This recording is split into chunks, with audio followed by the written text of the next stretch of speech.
ലോകത്ത് 99.9% ഉള്ള ആൾക്കാർ ഒരു കാര്യമാണ് പേടിയെന്ന് പറയുന്നത്. എത്രയുള്ള ധൈര്യശാലിയാണ് നമ്മുടെ മുമ്പിൽ കാണിക്കുന്ന ആൾക്കാരും ചെറിയ ഉള്ളിൽ ചെറിയൊരു ആംശം 0.000 ഒരു പേടി ഉണ്ടാവും. ചില പേടികളെ ഞാൻ നിങ്ങൾക്ക് പരിചയപ്പെടുത്തി തരാം. നിങ്ങൾക്ക് അതിൽ ഏതെങ്കിലും ഉണ്ടോ നിങ്ങൾ ജസ്റ്റ് നോക്കാം. ഓക്കെ, ആദ്യം പൈറോഫോബിയ ഉള്ള ആൾക്കാർക്ക് ഫയർ പേടിയായിരിക്കും. തീയുള്ളിടത്ത് പോയി നിൽക്കാൻ പറ്റില്ല, സ്റ്റൗ കത്തിക്കുന്നിടത്ത് നിൽക്കാൻ പറ്റത്തില്ല, അതുപോലെ തീ കത്തിക്കുന്നിടത്ത് നിൽക്കാൻ പറ്റില്ല. അവർക്ക് ഫയർ ഭയങ്കര പേടിയായിരിക്കും, അവർക്ക് ഭയങ്കര ഇറിറ്റേഷൻ ആയിരിക്കും. ഓക്കെ, സെക്കൻഡ് ബിബിലോഫോബിയ എന്ന് പറയുമ്പോൾ അതൊരു പിന്നെ മടിയുള്ളവർക്ക് പറ്റുന്നൊരു ഫോബിയാണ്. ഒരു ബുക്ക് എടുക്കുമ്പോൾ നമുക്കൊരു മടി വരും, അങ്ങനെ ബുക്ക് നമുക്ക് എടുത്ത് ഭയങ്കര ഇറിറ്റേഷൻ തോന്നും, അങ്ങനെ ബുക്ക് എടുത്ത് നിലത്ത് വെക്കും, പിന്നെ നമ്മൾ എക്സാമിനൊക്കെ തോറ്റും. അങ്ങനത്തെ ഒരു ഫോബിയാണ് ബബിലോഫോബിയ എന്ന് പറയുന്നത്. ഓക്കെ, ഐലോറോഫോബിയ എന്ന് പറയുമ്പോൾ ഫിയർ ഓഫ് ക്യാറ്റ്സ്. ഇത് ഞാൻ അനുഭവിക്കുന്ന ഒരു കാര്യമാണ്. എനിക്ക് പൂച്ചേനെ അത്യാവശ്യം നല്ല പേടിയാണ്. പൂച്ചേനെ പേടിക്കുന്ന പേരൊന്നും കൊണ്ടല്ല, ആ ഐലോറോഫോബിയ ഉള്ളതുകൊണ്ടാണ്. ഐലോറോഫോബിയ എന്ന് പറയുമ്പോൾ നമുക്ക് പൂച്ചേനെ ഭയങ്കര പേടിയായിരിക്കും. നമ്മൾ പൂച്ച അവിടെ കൂടി പോയാലും ഇവിടെ കൂടി പോയാലും പൂച്ച അവിടെ വേണ്ട പൂച്ചയുടെ അടുത്ത് നമുക്ക് നിൽക്കാൻ പറ്റില്ല എന്നൊക്കെ ഇത്. കാരണം ഞാൻ പേടിക്കുന്നത് പൂച്ച മാൻ്റെ ഇഞ്ചക്ഷൻ എടുക്കും, 6 ഇഞ്ചക്ഷൻ, അത് ഭയങ്കര കുത്തിവെക്കുന്ന പേടിയാണ്. അതുകൊണ്ടാണ് ഞാൻ പേടിക്കുന്നത്. ഓക്കെ, ഐലോറോഫോബിയ അതാണ്.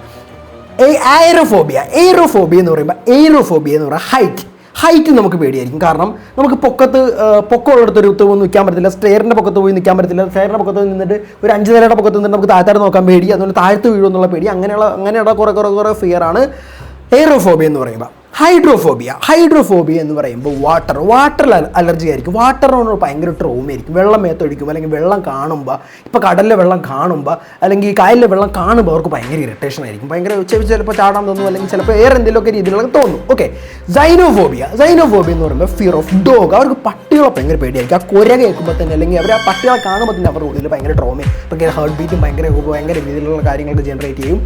അഗോരോഫോബിയ എന്ന് പറയുമ്പോൾ പബ്ലിക് ഫിയർ ഓഫ് പബ്ലിക് എന്ന് പറയുമ്പോൾ നമ്മളിപ്പോൾ അത്യാവശ്യം പുറത്ത് പോകാത്ത ഒരാളാണെങ്കിലും പുറത്ത് പോകുന്ന ഒരാളാണെങ്കിലും നമ്മൾ ഒറ്റക്കൊക്കെ ഒരു സമൂഹത്തിൽ പോകുമ്പോൾ നമുക്കൊരു സോഷ്യലായിട്ട് ഇൻട്രാക്ട് ചെയ്യുമ്പോൾ നമുക്ക് ചെറിയൊരു ഭയം ജനറേറ്റ് ചെയ്യും. നമ്മളെ എന്ത് ചെയ്യും, അവർ നമ്മളെ ജഡ്ജ് ചെയ്യുമോ, അങ്ങനെ ചെയ്യുമോ, എനിക്ക് ഭയങ്കര പേടിയാന്നുള്ള രീതിയിൽ. അതാണ് അഗോരോഫോബിയ എന്ന് പറയുന്നത്.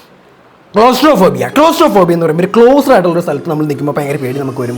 മീൻസ് നമ്മൾ ലിഫ്റ്റിലൊക്കെ നിൽക്കുമ്പോൾ, അല്ലെങ്കിൽ നമ്മൾ വേറെ അടഞ്ഞുള്ള സ്ഥലത്തിൽ നിൽക്കുമ്പോൾ നമുക്കൊരു പേടി വരും, നമുക്ക് എന്തെങ്കിലും പറ്റും. ഓക്കെ, അപ്പോൾ ഇതുപോലത്തെ ഇൻഫർമേറ്റീവ് ഫണ്ട്സ് ജസ്റ്റ് ഒന്ന് ഇപ്പോൾ തന്നെ അക്കൗണ്ട് ഫോളോ ചെയ്ത് നോക്കുക. ഞാൻ നിങ്ങളെ ചിന്തിപ്പിക്കാനും എല്ലാ ഇൻഫർമേറ്റീവ് കാര്യം ഞാൻ നിങ്ങളുടെ 100% ഉണ്ടാവും ഉറപ്പ് വരുന്നു. അപ്പോൾ ഫോളോ ചെയ്ത് നോക്കുക.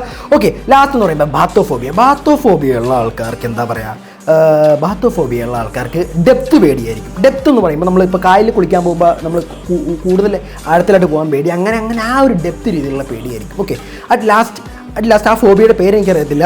മരണം എപ്പോഴും മരിക്കും എന്ന് പറഞ്ഞ് ചിന്തിച്ചിരിക്കുന്ന കുറേ ആൾക്കാരുണ്ടായിരിക്കും. അങ്ങനെയുള്ളവർക്കൊരു ഫോബിയ ഉണ്ട്.